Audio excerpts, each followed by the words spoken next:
J'ai eu une proposition qui me paraît intéressante, qui concerne la vente du fonds de commerce de la SAS.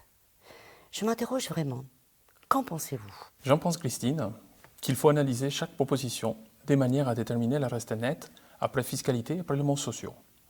Lors d'une session reprise, le repreneur est intéressé par reprendre uniquement l'actif d'une entreprise et ainsi éviter de mauvaises surprises dans le futur, comme par exemple un versement URSSAF dont la cause aurait son origine avant la cession.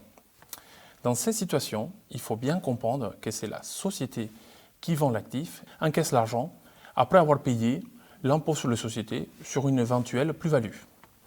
En deuxième temps, si vous avez besoin de liquidités, vous procéderez à une, voire plusieurs distributions de dividendes, et à nouveau, vous aurez à payer une fiscalité sur les dividendes, voire aussi des charges sociales si vous êtes un SARL.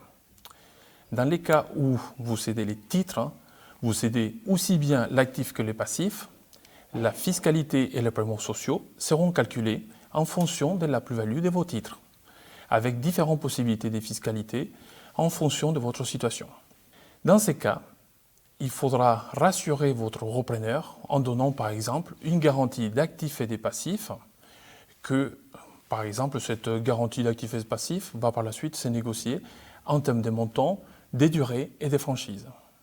En conclusion, il vaut mieux trouver un bon terrain d'entente entre repreneur et cédant et analyser le reste net après cession plutôt que sa valeur brute. L'analyse doit être faite, bien sûr, au cas par cas.